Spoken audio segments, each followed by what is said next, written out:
Bismillahirrahmanirrahim. Assalamualaikum warahmatullahi wabarakatuh. Innal hamdalillah nahmaduhu wa nasta'inuhu wa nastaghfiruh wa na'udzu billahi min shururi anfusina wa min sayyiati a'malina.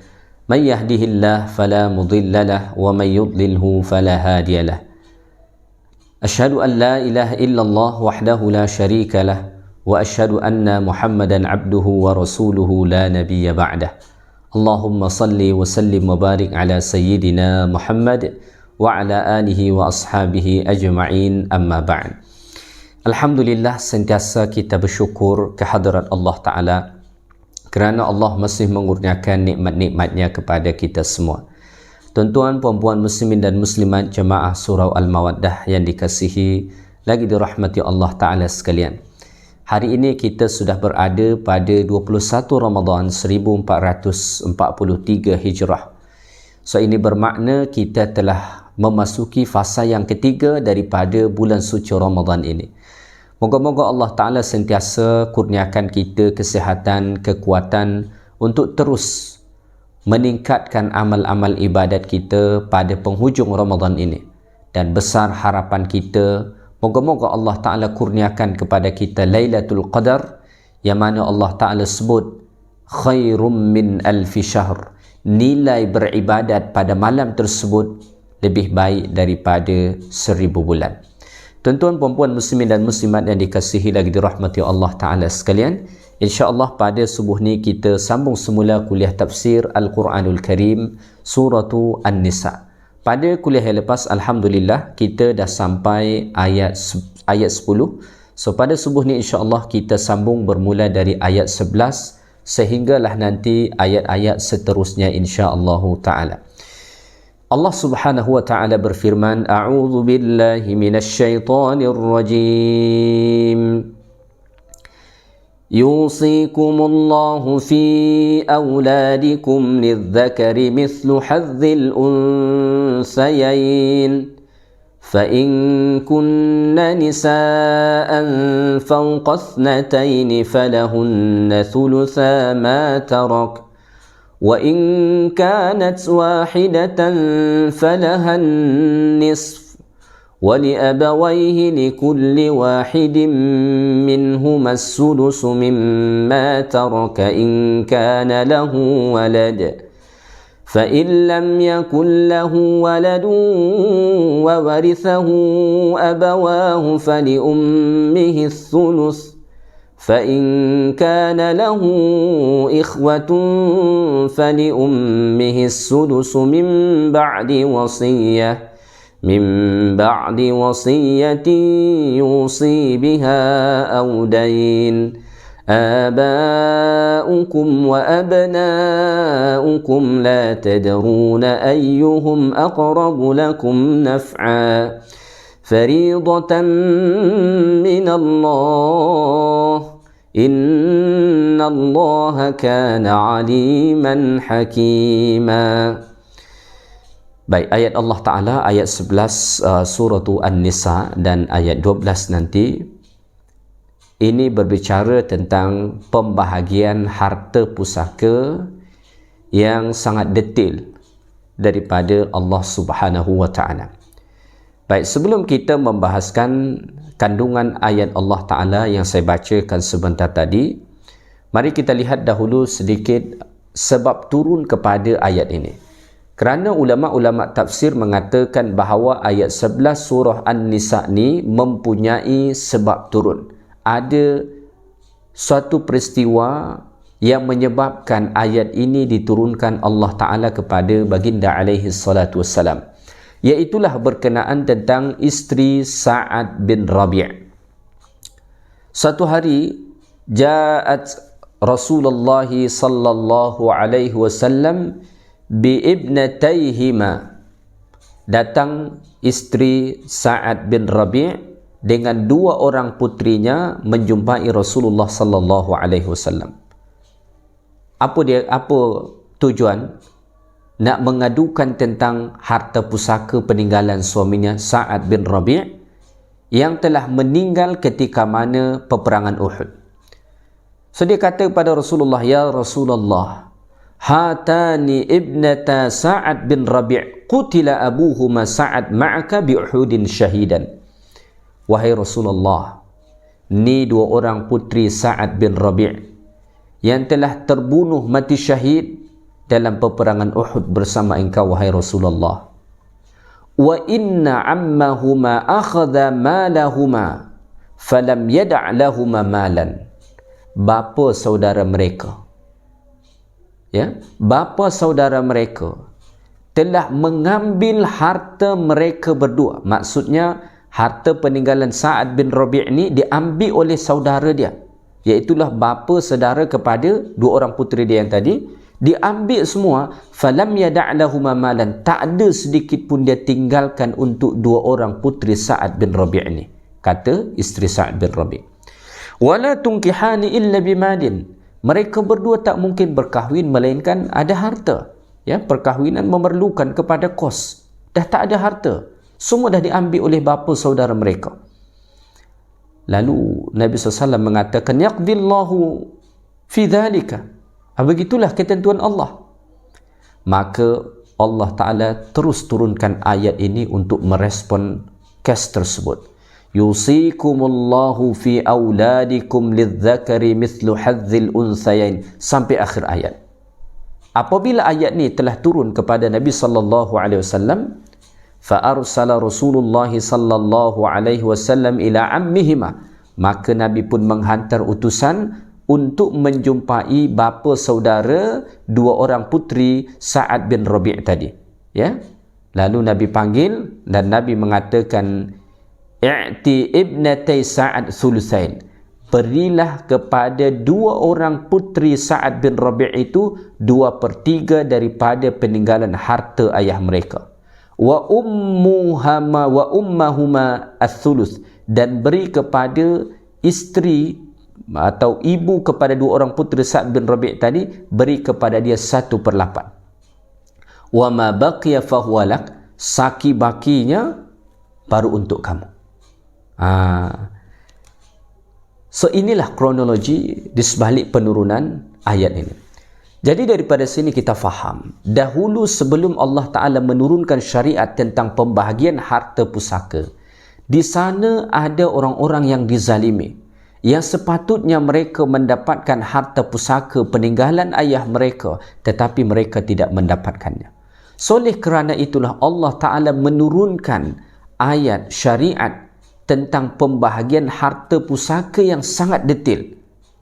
Allah sebut satu persatu bahagiannya berapa. Ada nanti yang mendapat bahagian 1/2, ada yang mendapat bahagian 1/3, ada yang mendapat bahagian 2/3, ada yang mendapat bahagian 1/6, ada yang mendapat bahagian 1/4, ada yang mendapat bahagian 1/8. Ya? Allah Ta'ala detail sebut satu persatu. Kenapa? Kerana pada zaman dahulu ada orang-orang yang sepatutnya dia mendapatkan harta pusaka tetapi tidak dapat, tidak ditegakkan keadilan.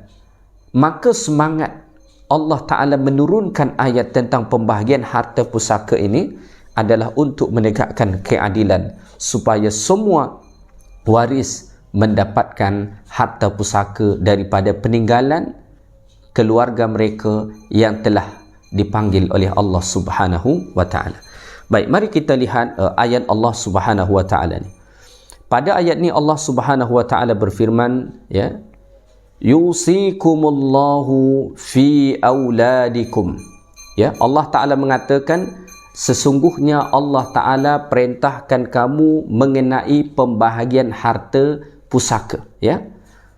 Ya'murukumullahu ta'ala, Allah Ta'ala perintahkan kamu bil adli, supaya berlaku adil, fi sya'ni mirathi auladikum, tentang pembahagian harta pusaka untuk anak-anak kamu.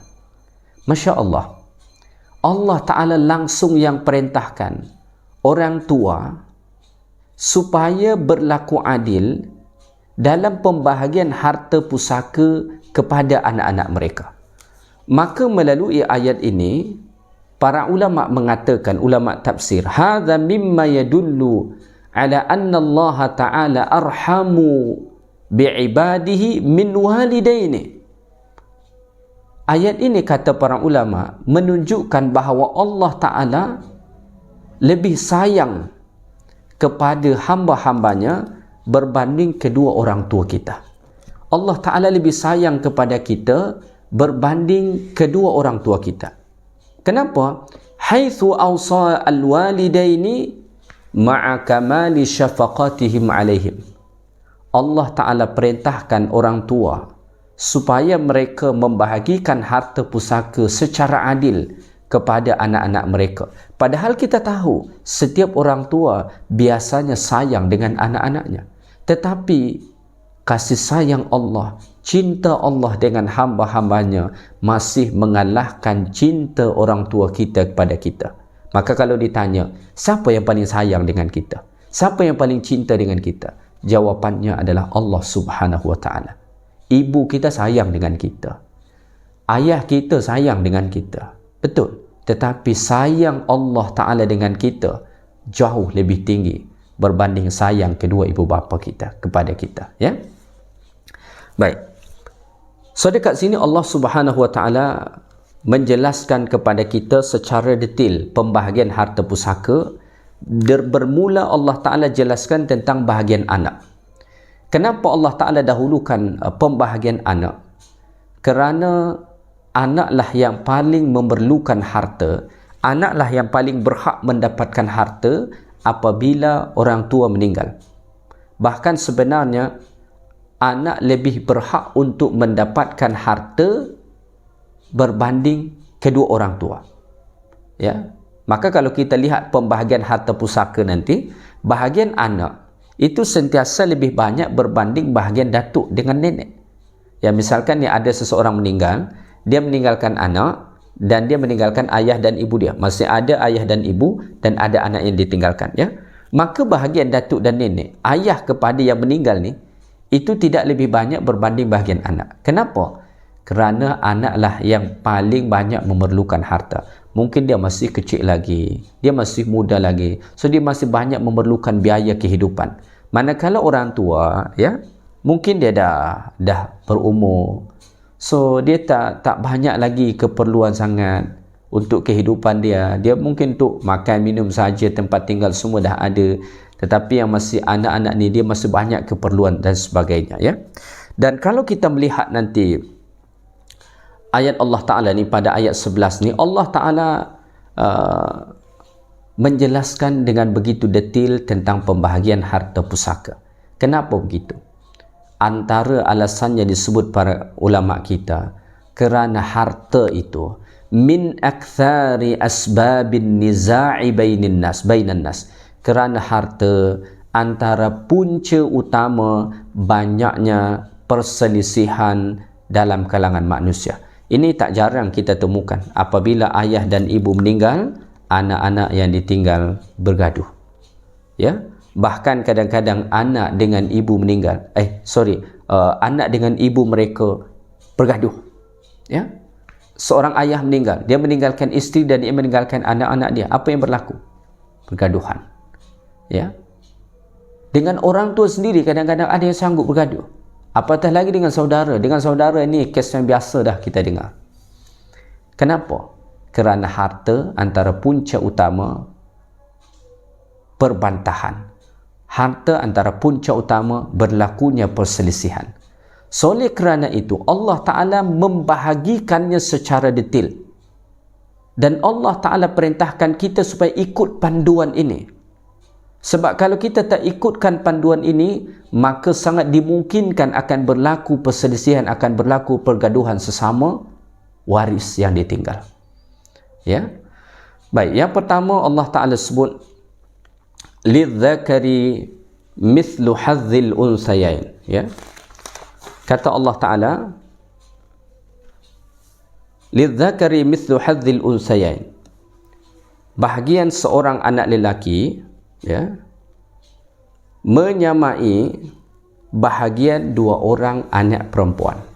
Ya, Allah Ta'ala mengatakan lidzakari mithlu hadzil unsayain. Untuk anak lelaki ni sama ada lelaki ni masih kecil ataupun sudah besar, ya, bahagian dia adalah mithlu hadzil unsayain, itu sama dengan dua bahagian anak perempuan, ya. Kenapa macam tu? Oh, ni nampak macam tak adil ni. Bukan. Allah Ta'ala yang menurunkan ayat ini, Rabb yang maha mengetahui lagi maha bijaksana. Sebab itulah pada hujung ayat 11 tu Allah Ta'ala menyebut innallaha kana aliman hakima. Sesungguhnya Allah itu Rabb yang maha mengetahui lagi maha bijaksana. Seolah-olah Allah Ta'ala nak menyatakan begini, kamu jangan berfikir pembahagian harta pusaka yang aku buat ni, ini salah, ini tidak tepat. Sesungguhnya aku, kata Allah, Tuhan kamu yang lebih mengetahui tentang diri kamu, tentang keperluan kamu, dan sesungguhnya aku Tuhan kamu yang maha bijaksana. So, tidak mungkin ada ketetapan Allah Ta'ala yang salah. Maka keadilan dalam Islam, ia tidak semesti dilihat dibagi rata 50-50. Tak semesti. Ya. So, para ulama kita menjelaskan kenapa Allah Ta'ala sebut pada ayat ini lidzakari mithlu hadzil unsayain, bahagian anak lelaki itu seumpama dua bahagian anak perempuan, ya. Kerana anak lelaki itu lebih banyak tanggungjawab berbanding anak perempuan. Anak lelaki kalau dia belum berkahwin, dia punya keperluan, seandainya dia hendak berkahwin, dialah yang mesti membayar mahar.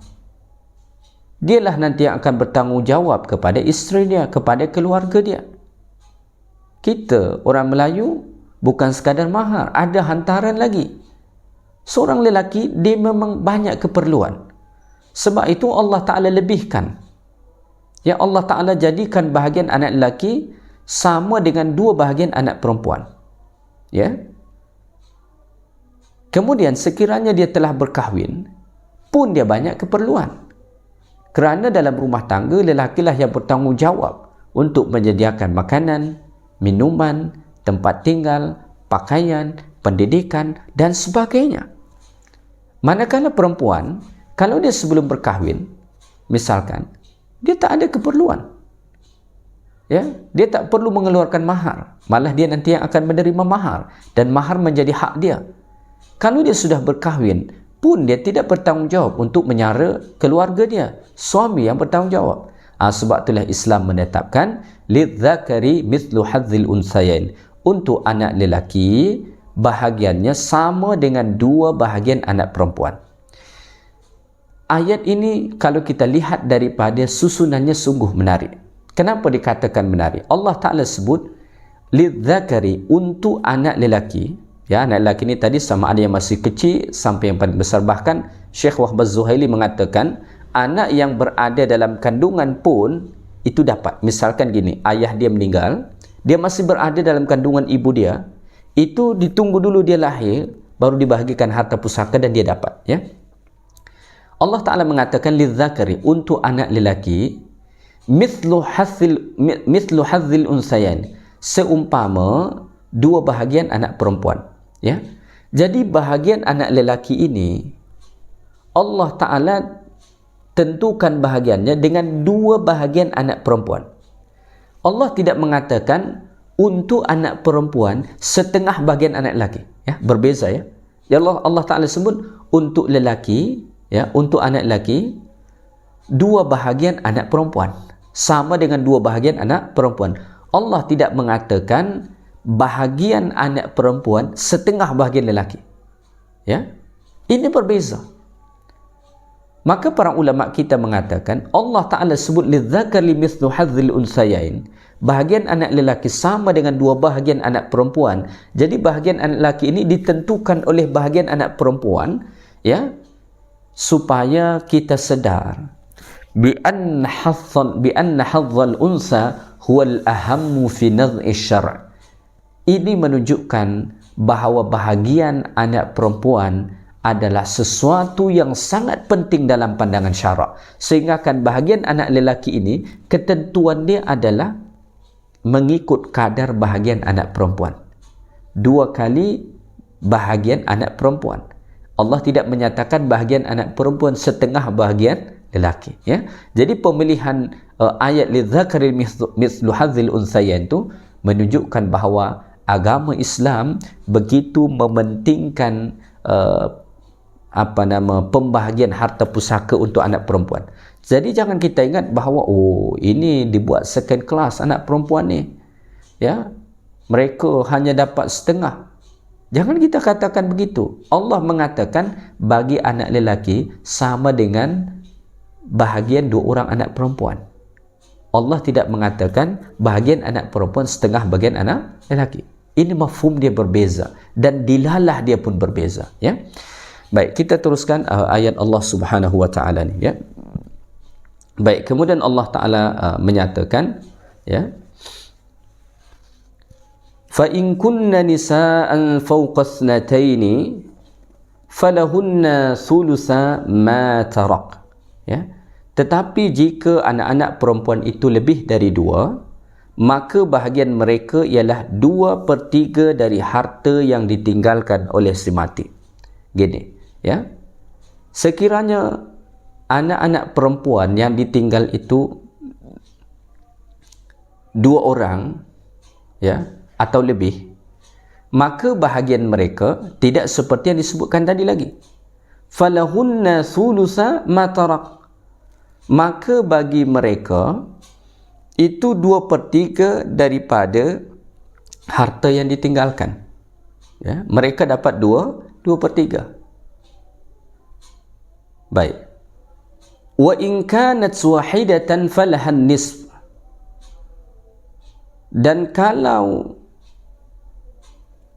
anak perempuan itu seorang sahaja, ya, seorang sahaja, maka untuk dia setengah daripada harta peninggalan dia, daripada harta peninggalan ayah dia, ya. Jadi misalkan ada seorang lelaki meninggal, kemudian dia meninggalkan anak perempuan dia satu sahaja anak perempuan dia tinggalkan, maka anak perempuan ni dapat bahagian setengah daripada peninggalan dia. Kalau anak perempuan yang dia tinggalkan itu 2 orang ataupun lebih, mungkin 2, mungkin 3, mungkin 4 sampai seterusnya, maka mereka dapat 2/3. Maka 2/3 inilah nanti mereka bagi rata. Andai kata mereka ada 3 orang anak perempuan, maka 2/3 itulah mereka bagi rata, ya. Atau 5 sekalipun mereka, maka itulah nanti yang mereka mesti bagi rata. Ini ketetapan daripada Allah Subhanahu wa taala, ya. Jadi dekat sini bada'a ta'ala bi dzikri mirathil aulad thumma dzakara mirathil abwain li'anna al-far' muqaddamun fil irthi 'ala al-asli. Ya, kalau kita lihat ayat 11 ni, Allah Taala terlebih dahulu membicarakan pembahagian harta pusaka untuk anak kerana mereka lebih diutamakan, ya, berbanding al-asl. Al-asl dekat sini maksudnya orang tua, ya. Jadi Allah tidak mengutamakan orang tua dalam pembahagian harta pusaka kerana anak itu lebih utama. Jadi macam yang saya sebut sebentar tadi, andai kata kita meninggal dan kita ada anak, orang tua kita juga mungkin masih ada, maka yang lebih utama terhadap harta kita tu adalah anak kita, bukan kedua orang tua kita. Mereka tetap dapat bahagian, tetapi yang paling utama adalah anak kita. Kenapa begitu? Kerana orang tua kita, mereka sudah lama melalui kehidupan ni.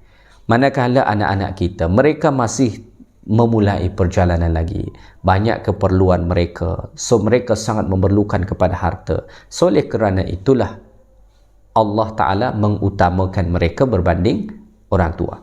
Maka selepas Allah Ta'ala menjelaskan tentang pembahagian harta pusaka untuk orang tua, untuk anak, barulah Allah Ta'ala sebut pembahagian harta pusaka untuk orang tua, ya, untuk ayah dan ibu, ya. Baik, Allah Ta'ala mengatakan wali abawaihi likulli wahidin minhumas sudus mimma taraka in kana lahu walad, ya. Allah Ta'ala mengatakan, dan bagi ibu bapa, maksudnya ibu bapa si mati ni, tiap-tiap seorang dari keduanya 1/6 dari harta yang ditinggalkan oleh si mati jika si mati itu mempunyai anak. Ya.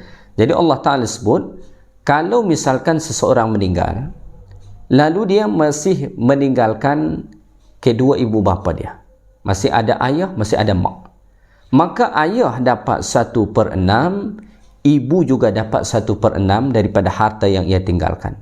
Ya, bahagian ini in kana lahu walad, kalau yang meninggal ni ada anak. Jadi ni seseorang meninggal, dia masih ada anak, sama ada anak dia ni anak lelaki ataupun anak perempuan, dan ayah dan mak dan ayah dia masih ada, maka mak dan ayah dia hanya dapat masing-masing 1/6 daripada harta yang dia tinggalkan. Ya, kadang-kadang ada berlaku kes, ya, bukan kadang-kadang, ni memang betul-betul berlaku kes, dan saya sendiri mengetahui. Ya, ini kisah benar. Suami isteri berkahwin, mereka ada anak, ada suami isteri, mereka ada anak. Mereka dah ada 2-3 anak macam tu. Kemudian pendek usia suami dia ni, lelaki ni, ya. Apabila meninggal, apa yang berlaku? Harta peninggalan lelaki ini dikuasai oleh mak dan ayah dia. Padahal ada anak yang dia tinggalkan, padahal ada isteri yang dia tinggalkan. Ya, andai kata ini berlaku kepada kita, jangan lakukan itu. Betullah itu anak kita, betullah dia darah daging kita, betullah dulu kita yang sekolahkan dia, ya, kita yang hantar dia mungkin dekat universiti, betullah. Tetapi kita kena ingat, dia dah berkahwin, dia ada anak, dia ada isteri. Jangan nak kuasai lagi semua. Bahagian orang tua hanya 1/6 sahaja kalau dia ada anak. Mak dapat 1/6, ayah dapat 1/6, ya.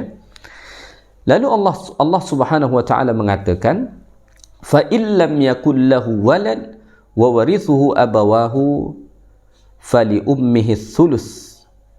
Ya, maka kata Allah Subhanahu wa taala, ya, tetapi jika semati tidak mempunyai anak, mungkin dia meninggal, dia tak ada anak, ya, dia tak ada anak, sedang yang mewarisinya hanyalah kedua ibu bapanya, ya, kedua ibu bapanya, maka bahagian ibunya ialah 1/3, ya.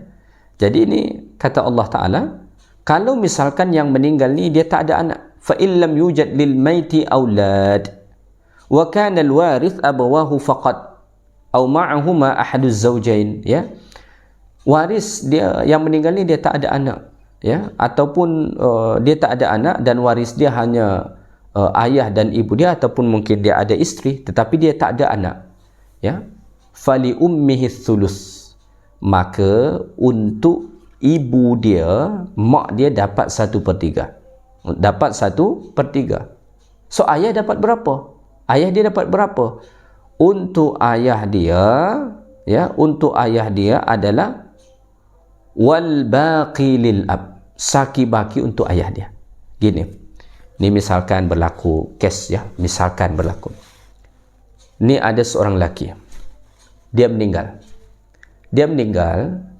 dia tak ada anak, ya, mungkin dia sudah berkahwin, ya, mungkin dia sudah berkahwin tapi belum ada anak.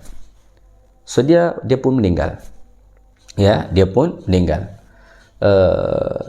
So kalau dia meninggal, maka ibu dia akan dapat 1/3 daripada harta yang dia tinggalkan, ya. Isteri yang ditinggal, ya, nanti kalau tak ada anak itu dapat 1/4, ya, 1/4. Untuk ayah mana? Baki daripada itu. Untuk mak dah diambil 1/3, untuk untuk isteri diambil 1/4, maka baki daripada itu, itulah untuk ayah, ya, itulah bahagian ayah, ya. Baik, andai kata dia tak ada isteri, maka untuk ibu 1/3, kemudian baki daripada itu untuk ayah. Itu bahagian dia, ya, yang Allah Ta'ala tetapkan. Kemudian Allah Ta'ala menyatakan, ya, fa in kana lahu ikhwatun fali ummihi sudus, ya.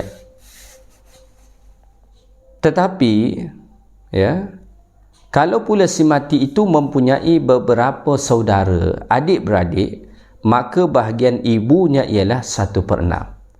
Jadi tadi ada seseorang meninggal, waris dia ibu dan ayah dia saja. Ya, dia tak ada adik-beradik dia. So ibu dia dapat 1/3, saki-baki untuk ayah dia. Tetapi misalkan seseorang meninggal, ya, dia masih ada adik-beradik. Kemudian pada masa yang sama masih ada ibu dan ayah dia. Maka bahagian ibu pada ketika itu hanya dapat 1/6. Ya. Maknanya kalau tak ada adik-beradik, ibu dapat 1/3. Kalau ada adik-beradik, maka ibu hanya dapat 1/6 sahaja. Ya. Jadi tidak banyak jadi bahagian tu, ya. Baik. Kemudian Allah Subhanahu wa taala menyatakan, ya, min ba'di wasiyatin yusi biha aw dain, ya.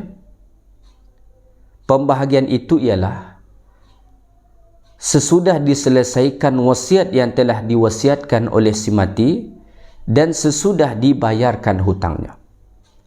Ya, kalau kita lihat nanti ayat 11 sampai ayat 12, Allah Ta'ala mengulang-ulang min ba'di wasiyatin yusi biha aw dain ni lebih kurang 4 kali. Kenapa Allah Ta'ala nak menunjukkan gini? Bahawa jangan dulu sentuh-sentuh harta pusaka itu, jangan dulu nak bahagikan harta pusaka itu sebelum kita tunaikan yang dua perkara ini. Apa dia? Yang pertama wasiatnya, yang kedua adalah hutangnya. Min ba'di wasiyatin yusi biha aw dain, kata Allah Ta'ala, selepas kita selesaikan wasiat dan hutangnya. Ya, kalau misalkan ada wasiat si mati, maka kita kena tunaikan dulu. Ada hutang, lagi-lagi kita kena tunaikan, ya. Baik, kalau kita lihat pada ayat ni, Allah Ta'ala mendahulukan wasiat baru hutang. Min ba'di wasiyatin yusi biha aw dain. Wasiat terlebih dahulu baru kemudian hutang, ya. So lalu persoalannya, mana yang lebih utama ditunaikan, wasiat atau hutang? Kalau kita lihat susunan pada ayat ni, Allah Ta'ala dahulukan wasiat baru hutang, ya. Para ulama mengatakan yang paling utama ditunaikan adalah hutang terlebih dahulu, baru wasiat. Ya, hutang, kerana hutang ni wajib ni, kan, yang kita kena bayar, baru kemudian wasiat. Tetapi kenapa pada ayat ni Allah Ta'ala dahulukan wasiat baru hutang? Alasannya, kata para ulama, kerana waris biasanya dalam bab membayar hutang mereka tak berapa sukar. Ya. Kenapa? Sebab mereka tahu ada imbalan yang dahulu diambil. Ya. So mereka lebih mudah membayar hutang. Tetapi wasiat itu biasanya waris lebih sukar untuk menunaikannya. Ya, sebab wasiat itu tak boleh wasiat untuk waris, ya. Wasiat untuk selain waris. Ayat yang menjelaskan wasiat untuk waris itu telah dinasakh oleh ayat ini, ya. Jadi waris tak boleh mendapat wasiat. Jangan sampai nanti dia mengatakan dulu ayah dah wasiatkan rumah ni untuk aku ni. Oh, tak boleh. Untuk waris tak ada wasiat. Wasiat itu untuk selain waris. Mungkin sebelum dia meninggal dia kata, nanti kalau saya meninggal, ya, tolong wakafkan sebahagian harta ku ni, ya. Katalah dia sebut tolong wakafkan nanti 1/3, ya. Wakaf wasiat itu maksimumnya 1/3. Tak boleh berwasiat lebih daripada 1/3. Jangan sampai ada seseorang dia hendak meninggal lalu ia mengatakan, aku wasiatkan kepada kalian semua, kalau aku nanti meninggal wakafkan setengah daripada hartaku. Tak boleh, kerana itu memudaratkan waris, ya. Maksimum 1/3. Biasanya wasiat ini lebih sukar untuk dilaksanakan waris berbanding hutang, ya. Kerana mereka rasa kita nak dapat ni, Nak bagi kepada orang secara percuma. Kita tak ada dapat apa pun daripada mereka. Kenapa kita mesti bagi? Itu sebabnya kata para ulama, pada ayat ni Allah Ta'ala mendahulukan wasiat berbanding hutang. Walaupun dalam praktiknya hutanglah yang mesti diutamakan baru wasiat. Allah Ta'ala dahulukan wasiat dekat sini kerana waris biasanya lebih sukar menunaikan wasiat berbanding membayar hutang kepada si mati.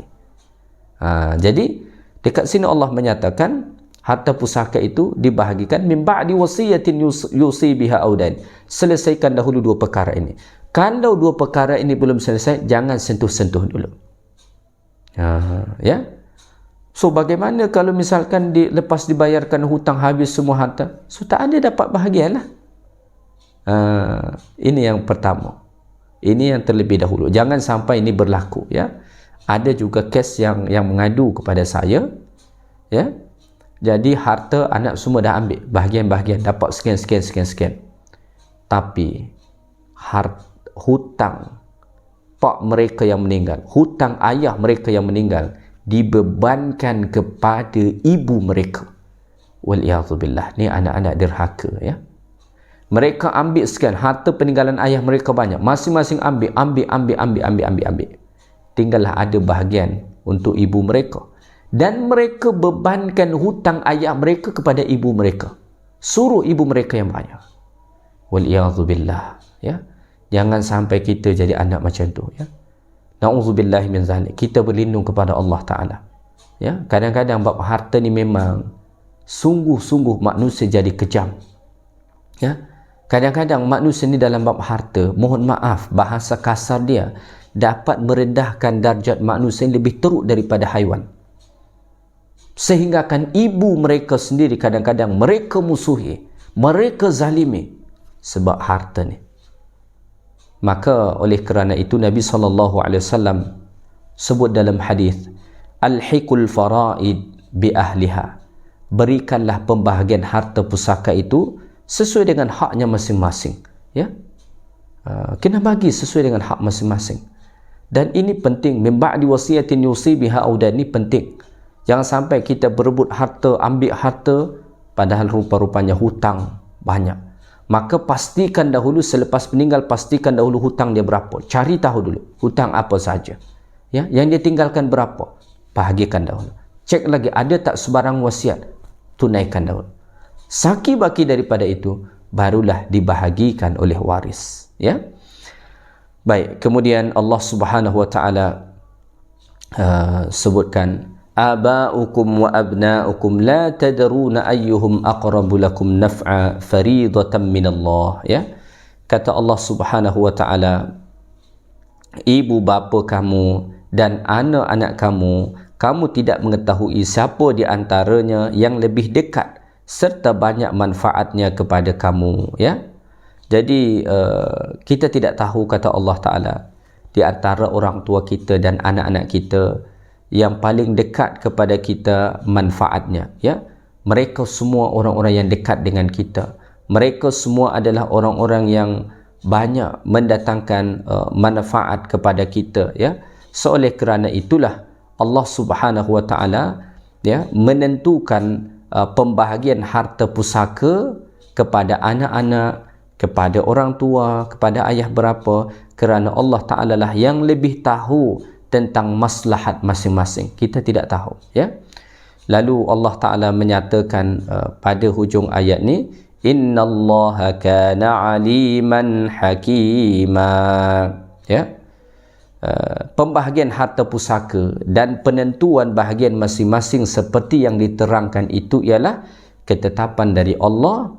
Sesungguhnya Allah adalah maha mengetahui lagi maha bijaksana, ya. Faridatan minallah innallaha kana aliman hakima. Pembahagian harta pusaka yang telah ditetapkan oleh Allah Subhanahu wa Ta'ala tu ialah satu kefarduan daripada Allah Subhanahu wa Ta'ala, satu ketetapan daripada Allah Ta'ala yang kita kena jalankan. Dan Allah memberitahu, innallaha aliman hakima, sesungguhnya Allah Ta'ala itu Rabb yang maha mengetahui lagi maha bijaksana. So Allah Ta'ala yang lebih tahu ya, tentang kemaslahatan kita, berapa yang sepatutnya untuk kita, berapa yang sepatutnya untuk anak, berapa yang sepatutnya untuk anak perempuan, ya, berapa sepatutnya untuk saudara, berapa sepatutnya untuk ayah dan ibu. Allah Ta'ala yang lebih tahu, dan Allah itu Rabb yang bijaksana, sehingga kan Allah tidak mungkin membuat satu keputusan yang salah dalam kehidupan kita, ya. Baik, mungkin sekadar itu saja kuliah kita pada subuh ni, ya, satu ayat saja, ayat 11, ya. Mudah-mudahan ayat Allah Ta'ala ni bermanfaat bagi kita, menjadi satu peringatan kepada kita, khasnya dalam pembahagian harta pusaka. Kita jalankanlah, kita ikutkanlah sesuai dengan faraid. Dan ilmu faraid ini satu ilmu yang sangat penting. Dalam satu riwayat dikatakan, inilah ilmu yang paling cepat dilupakan. Maka kalau kita nak cari pakar ilmu faraid ni, tak ramai kita jumpa.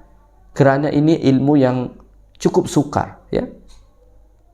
Saya sejak tahun 3 dekat pondok belajar tentang ilmu faraid, ya, belajar kitab, muzakarah dan sebagainya. Tetapi sampai sekarang nak kata pakar, saya tak pakar pun di bidang ini. Jadi ini ilmu yang sangat sukar, bukan ilmu yang mudah, ya. Apa yang paling penting saya sampaikan, andai kata ada yang meninggal dalam kalangan keluarga kita, lakukanlah pembahagian harta pusaka itu mengikut pembahagian yang ditetapkan oleh Allah Ta'ala, ya. Allah Ta'ala buat secara detail begini, kerana harta itu kadang-kadang menyebabkan fitnah, kadang-kadang menyebabkan perpecahan. Tetapi kalau kita ikut ketentuan Allah Ta'ala, insya-Allah kita selamat daripada situ. Semua insya-Allah akan redha, kerana ini hukum adalah hukum Allah, bukan ketetapan salah seorang ataupun beberapa orang daripada waris yang ada, ya. Baik, sekadar itu saja kuliah kita pada subuh ni. Moga-moga bermanfaat untuk kita semua. Yang baik daripada Allah Ta'ala, segala yang kurang daripada saya. Subhanakallahumma wa bihamdik, asyhadu an la ilaha illa anta, astaghfiruka wa atubu ilaik. Wa sallallahu wa sallama ala nabiyyina Muhammad walhamdulillahi rabbil alamin. Assalamualaikum warahmatullahi wabarakatuh.